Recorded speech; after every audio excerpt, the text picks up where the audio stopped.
Exactly. Cool. Yeah. I know.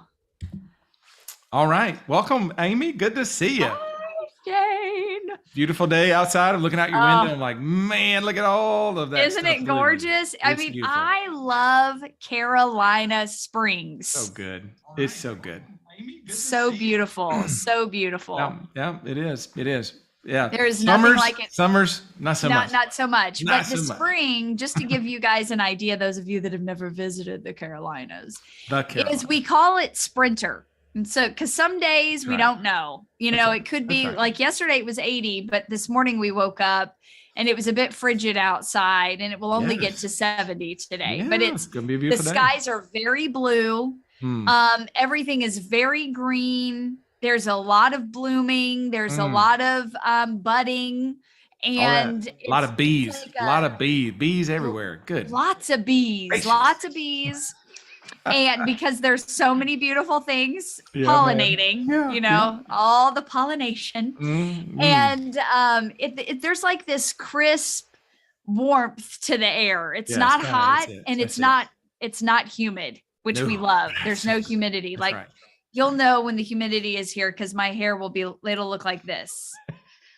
And Shane's hair he'll still look the same. It'll look exactly the same. Maybe a little less of it, but it'll be generally the same. It'll still be the same. That's right. The one little hair that we can actually follow might be a little just a little out of more place. Frizzy. Just a little. That's right. Than the others, but we won't really know. Than the other two. Amy's hair you will know because it will probably be back. All right. Well, with that, let's dive in. I'm excited about today's topic. Man. This is going to be a good one. Yeah, it is going to be a good one. And Shane and I thought we would take the next 5 weeks and break down the 5 rules that we found to Ascension, which was the last essential of scale. So we just finished up a series on the 3 things that absolutely must be in place for you to scale. And the last one was ascension. So the difference between catapulting and growing and climbing and ascending are very different. So ascension is more of a steady upward at an angle sloped climb, whereas catapulting is straight up. There's climatic events, but ascension, which is really where scale is found to be the most manageable. You can sustain your energy, your resources, your people. It even gives you the capacity to even make things really, really good while you are ascending. Yeah. Whereas most companies, most leaders have these really climatic growth spurts, and then it just chaos has ensued. That's right? Like there's just we don't know what we don't know. We don't know where the money's coming from. We don't know where the people are. We don't know what's working. We're literally throwing stuff against the wall. And what we have found over the years is that ascension gives you a steady, consistent, manageable, and measurable climb without all the starting and stopping and chaos and uncertainty and distrust, quite frankly, that comes with catapulting growth or explosive growth or quick growth, because actually you grow faster when you ascend because you're actually able to see what's happening, when it's happening, what's not working, and be able to stop it versus having to stop everything and figure out where the kinks are. So there's 5 rules to this idea of ascension. And we briefly went over these last week in last week's episode, which I'll link in the comments if you want to go back and review those. But the first of those 5 is what we're going to talk about today. And Shane, you and I agree on a lot of things. We disagree on some things, people. We're not like, robots over here. Duplicate. Yeah, that's right. Yes. Okay. But you and I truly do believe that if we are going to change an aspect of the world through our work or our business or our expertise, then we must be willing to talk about our individual beliefs. So I found a quote and I really wrestled with this, and I am so curious, Shane, when I first read it, what your first initial reaction is going to be. Okay. But it's by Muhammad Ali. And he said it's the repetition of affirmations that leads to belief. Okay. And once that belief becomes a deep conviction, things begin to happen. So what is your first thought when you hear that? My first thought Yes. is that's a dangerous comment. Yeah. That's a dangerous comment. And Yeah. here's what I mean when I say it's dangerous, not because it's incorrect, but because of what it means if you Yeah. follow it, right? So this idea of repetitive affirmations leading to belief, and then belief producing this conviction, means be careful what you ask for. Yeah. Be careful what you ask for, because Yeah. if you step into something, and with this level of belief that Muhammad Ali is talking about in that quote, if you step into that fully with belief, then it will change everything. It will change everything. It's not just going to change your business. All of life is interconnected. Your business is interconnected with all the relationships that you have beyond just the work that you do, and everything will change when you develop conviction. So that's my first thought. The second thought that I had is why it's dangerous is because if you don't believe it and you try to talk yourself into it with a series of affirmations, you'll be incredibly frustrated because you'll see zero progress, because the absence of belief can't be made up for by the repetition of affirmations, if you see what I'm saying. Like, there is this belief and affirmation go hand in hand. And if you have no inkling of wanting to go in a direction and you try to go into this process he talks about, it won't produce fruit. It'll be barren. And that will leave you incredibly frustrated. So super dangerous quote in my mind. Yeah. You know what? Yeah. I can appreciate your point, because your affirmations do directly follow your beliefs. And beliefs are where we get this idea of conviction, which is the very first of these 5 rules. As a leader that is going to ascend versus chaotically have starts and stops and massive growth, and then we're not sure what to do, and where it's coming from, and how to manage the money and the people, and who's in what seats on the bus. If we don't want to be that leader, and we want to be the one that can consistently, measurably, and sustainably always be ascending to the next level of impact and the next level of really expertise, then we have to be convicted. And I think we have to be aware, Shane, of those teachers and those writings on the internet or in books that tell us to follow our heart. Because our hearts are swayed by the lowest hanging fruit, such as this: it feels easier, it feels right, or it sounds good. How many times have you caught yourself being like, well, I mean, that feels good. That must be the direction.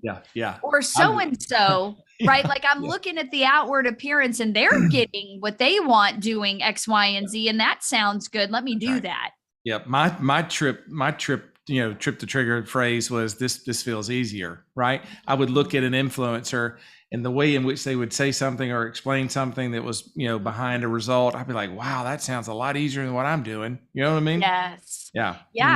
And it's those hidden agendas that we have to evaluate, because conviction is actually the hidden agendas in every argument or in every intention we're trying to get someone or something to get to, because conviction is our hidden agenda. And when we are able to evaluate the hidden agendas of each position we take, this is where we're going to find out what we truly believe in, AKA what our convictions are, because convictions run a lot deeper than a principle, but they're driven by belief.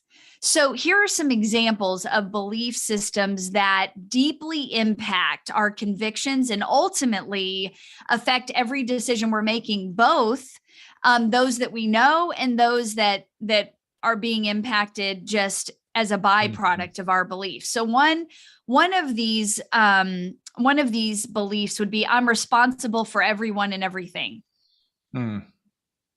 So if we have this hyper responsibility, guess what? when the client doesn't do the work or doesn't take the steps that I have found to be the most that get the highest returns, then I'm actually going to kick into this anxiety of, Yep. what if they blame me? Yeah. What did I do wrong? What did I do wrong? And how am I going to fix this? Right. Yep. And this is where I think a lot of people get imposter syndrome, is a hyper sense of responsibility.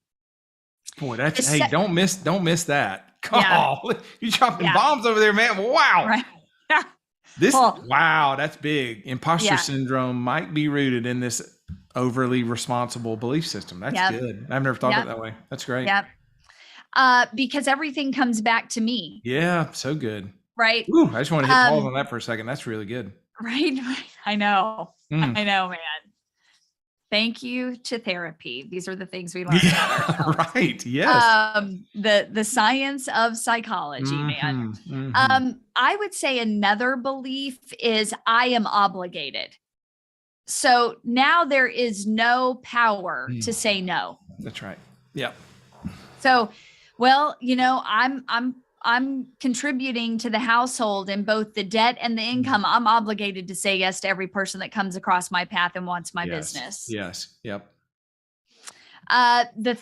Here's a third belief that really, that secretly impacts our convictions. And these are I'm just giving you guys examples. And these are really, full disclosure, they're personal examples. That control gives me protection. So if I can control things, then I can be much more protected. So I can't be hurt. Nobody can rob me or take from me or use me. Right. Yep. And these are some of the secret beliefs that I would say for many years was impacting my decisions and also played into the secret, the hidden agenda of my arguments or of my positions in life. I can honestly say that with, help, I've been able to address those and get a healthy approach to these belief systems, which I'm very grateful for. And I have to say this, that as men and women believe, so they live. And it is the truth. You can affirm yourself all day long, but if those affirmations are not rooted in what you really believe, you will not have the conviction, which actually makes things happen. And as leaders, we have to beware of people that are teaching about making decisions on what is mostly seen, because a good part of our decisions are made on the dark side of the places we can't see. And in his classic book on practice called Mastery: The Keys to Success and Long-Term Fulfillment, George Leonard observes how many of us conditioned ourselves to think life is an endless series of climatic moments. Let that just sit with us for a second. Now, writing in the early 90s, Leonard observed television commercials, Shane. So this is what he saw. The race is run and won. Beautiful young people jump up and down in ecstasy as they reach for frosted cans of Diet Cola, right? Men are shown working at their jobs for a whole 90 seconds. Yeah. Then it's Miller time. You remember these commercials? I do. Some pretty good commercials. Yeah, I remember. Totally unrealistic, but good. Completely. Yeah. I mean, truly, this is what those messages send us. Quick fixes to life's problems sum up the message. That's what these messages are summing up. Quick fixes to life's problems. Boy. One epiphany follows another. One fantasy is crowded out by the next. Climax is piled upon climax, and there's no plateau. observes Leonard. Mm. No plateau is shown, because who wants to actually talk about the plateaus, right? Right. Well, we're about to talk about them. Yeah, right. Or the Yeah. climb, as we talked about Yeah, previously. that's right. Yeah. Because the climb has a series of plateaus that nobody wants to talk about. That's right. That's right. And Tom Brady, Shane, I think is a brilliant case study. Now, for those of you that have been following us for even a hot minute, no, Amy is not a sports gal, but I do love the study of human behavior. And this guy has fascinated me for years, years and years. And if you view the life of Tom Brady through a superficial lens, it appears that there's just a sequence of one climax after another. I mean, think about it. On the short list, he is the greatest quarterback of all time. He has 7 Super Bowl championships and 5 Super Bowl MVP awards. And then on the sidelines, he's got this loving family who, by the way, I have dressed his wife. And the amazing thing is, some of the nicest, kindest people you will ever meet. And so you think, like, how does this guy handle all of this? I mean, truly, Shane, I know you are my sports guy. So I love sports. Yep. Yeah. Right? He really is a case study in human behavior too. Phenomenal. And I like how you said, if you viewed his success superficially, you would just assume it was, one climactic event after another, 7 Super Bowl champions, 5 MVP. Like, my goodness, but you don't stay in the league for as long as he has, 45 years old or whatever it is. Yeah. And that be it, right? If you believe that Tom Brady's success is just this bottomless level of talent that he somehow miraculously maintains, you might be missing, right, the main point of the Tom Brady story. Yeah. Right. So this is a guy, Brady, who came to the University of Michigan in 1996. He was 7th on the Michigan quarterback depth chart. Let me just tell you something. 7th is as far as you can get, my friend. Like, it is not typical that you would have 7 quarterbacks on the depth chart. Like, that's just like, that's one step below, one step above, the trainer, the guy who's going to be handing water out to people, like a student assistant kind of deal. So playing time was so super scarce, right? Wow. That he hired this sports psychologist to help him overcome his frustration and anxiety. Right? Because he believed before other people could see it. That was frustrating. So he hires his sports psychologist to come alongside. So coming out of college, he ends up selected in the 6th round of the 2000 NFL draft. Now, that's respectable, right? I mean, just getting selected at all is respectable, but this is a solid pick. But few people expected that he was going to be outstanding as a pro quarterback, because he wasn't that superior in college. So he begins his career with the New England Patriots. You know what, Amy? He's 4th on the depth chart, about as far as you can go down and still be on the team and not the practice squad. Wow. Okay. So let's park here for a second. Okay. Because what I hear you saying is that in his early years, what he was hanging his hat on was hope. And hope is a belief. It is a belief. Hope is a belief that drives conviction. And he had to have a true conviction of, I know that there is hope that I can be better. Yep. Yes. I know that there is hope that I can be better. It might not look that way to anyone now. I don't even know what is possible yet, but I know that with hope, if I remain in this and ask for help, then I will continue. And what it reminds me of is an essay. And the essay's title was, "What is the most important question of your life?" And it was written by a guy named Mark Mason, Shane. And in it, Mason says, what determines your success isn't what do you want to enjoy. That's not the question. What do I want to enjoy? And that's where so many owners begin. What do I want to do? Yeah. What do I want from this? I want an extra house. I want the 501k. I want to be able to pay for college on cash. I want to be able to retire early. That's not the question to start with. Mason argues the question is what pain do you want to sustain? And ultimately, if you want the benefits of something in life, you have to also want the costs. And that's what I see and hear you saying about Brady's early days of his start. I mean, I believe this very question, what pain do I want to sustain, describes Brady's legacy because his conviction was based on something that he couldn't see, right? And Yes. that's evident because most people get stopped on position number 7, the bottom of the barrel. That would stop 99.9% of people, right? Yes. Yep. For now sure. you add in the feeling of frustration and anxiety about how long do I actually get to play here? And rather than letting those feelings cause him to flee, maybe to a smaller school where he could be the first one and no one would ever come to know him, his conviction was deeper. And it kept him going, even if it meant going to therapy. I mean, how many college QBs would ever tell anyone they went to therapy? I don't know that is a cultural norm. Yeah, certainly not as prominent then as it is today. Now. It is. Yeah. Yeah. And I think one question that most successful people ask themselves as it relates to their convictions, am I focused on the goal and not enough on the work that is necessary to achieve the goal? Because conviction is really more about character, and it's a lot less about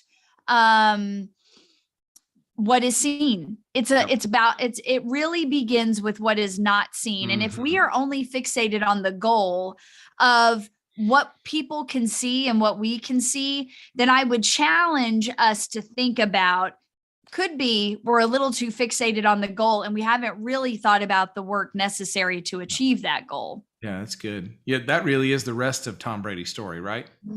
That's the rest of the story. His character and what we saw lived out over time, this however many years he's been, doing what he's done, what's produced those results, is the character that allowed him to focus on the work that was necessary to achieve the goal when no one else was willing to. That was the tipping point, right? So it wasn't, it wasn't some heavyweight training program. It wasn't him being in all the right places with all the right people at the right time. It wasn't him, drifting into, promotional deals, like more of his peers. It wasn't that. As a matter of fact, it was how he lived and continues to live his life that is really countercultural to, the stereotypical football life that we would, come to, expect. His diet, for one, right? Lots of vegetables, no coffee, no alcohol, no dairy. I'm out already. And, right. So, because he knows if he consumes those things, it creates, inflammation in his body. So he always stays away from, those types of foods.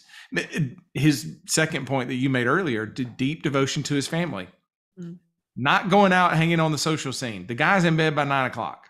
Discipline, right? His training, no weights, only flexibility, movement. Right? And matter of fact, I've even seen he's done some of the same neuro movement lessons that we've done, Amy, right? Like he lives by this conviction that says this: I'm not going to let the actions of other people upset me.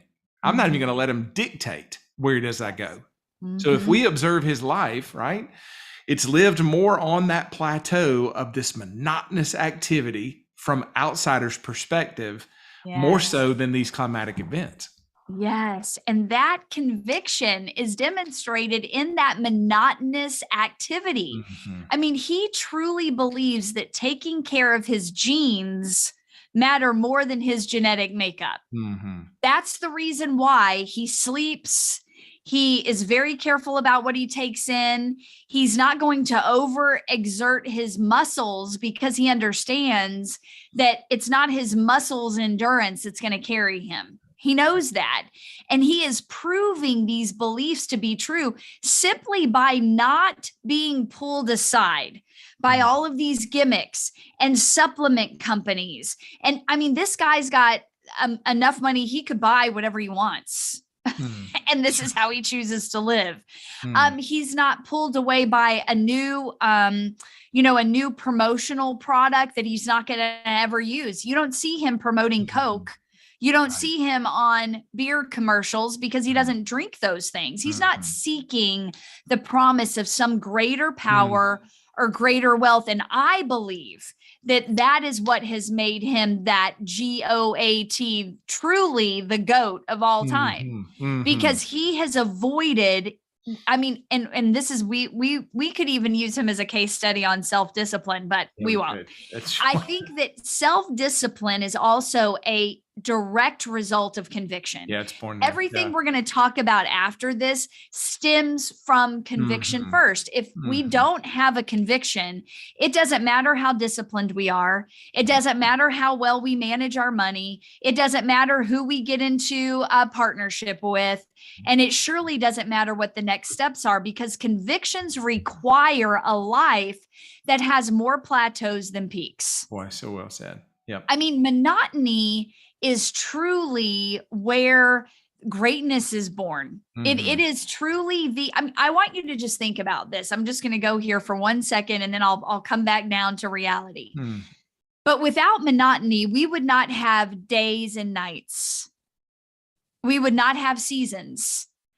If the creator of the universe thought that, oh, hey, why don't we have snow instead of sun today? It would be mass chaos. Mhm. But the very nature of our world that we live in, the very spring that I'm experiencing is very similar to the spring I experienced last year. Hmm.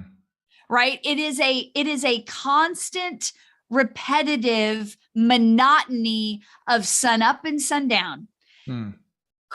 cold and hot, wet and dry. It is Hmm. constant. It is the only thing we can count on, is the monotony of continuation. Hmm. And if we want to be really good at what we do, then we've got to believe that there is something to be found in monotony. Yeah. That there has to be a conviction that drives us to say, nope, nope, nope, nope. This is where I need to stay.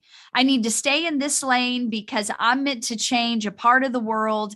And this is what it's going to take from me. And I can't be so quick to jump. Now, there are times for adaptation. There is times for evolution, but not every time. So true. And right. And if our convictions are driven by a belief that we should have a lot more climatic peaks and a lot less monotonous plateaus, then we have just set ourselves up for failure, and we will not achieve all that we have set out to achieve, because success and mastery and credibility are found in the day-to-day monotony of living by our convictions, and not compromising those with every new fad or every new idea or every new influencer that comes along. Yeah. My kids and I this year during our homeschooling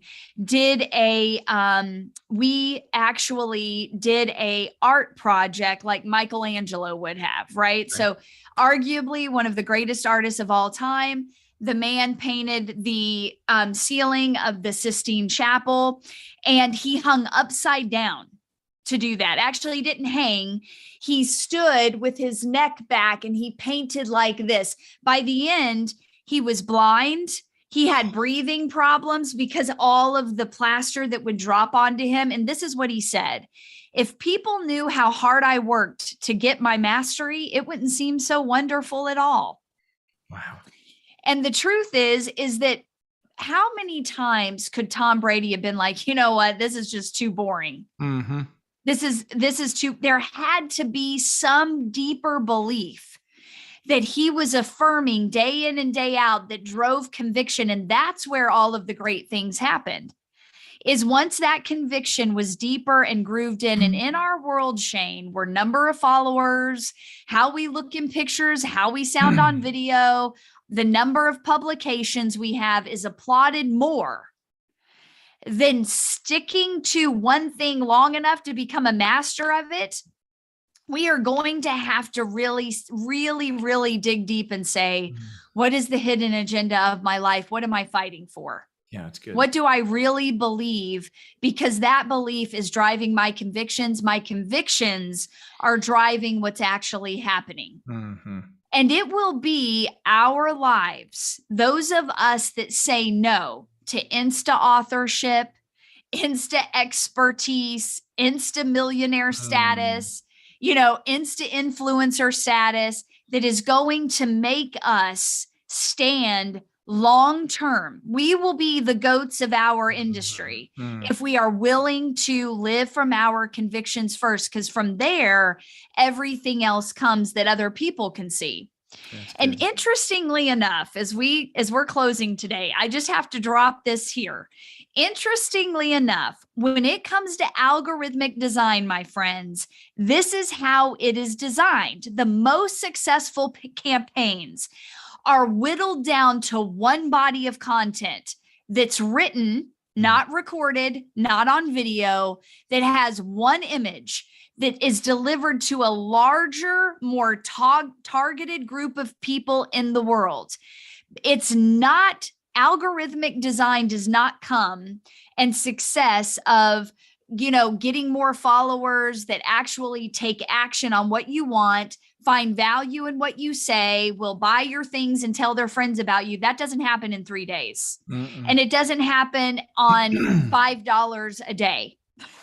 It happens on great sacrifice of money and patience and whittling down and listening, and then taking it to an algorithm and letting that algorithm have the time it needs to mature and grow. And that is actually how algorithmic success is achieved, is exactly the way you see the life of Tom Brady played out. It comes from the conviction of the person controlling the algorithm, not from some algorithmic magic that just finds your people and like wooses them to come and buy your things. It's not like some magic. It does not exist. It comes from conviction of the beginning user to stay focused on the end user, no matter what gimmick or idea comes along. Yeah, that's good. Because Shane, what do we say? Systems run the businesses, but people run the systems. And I think the question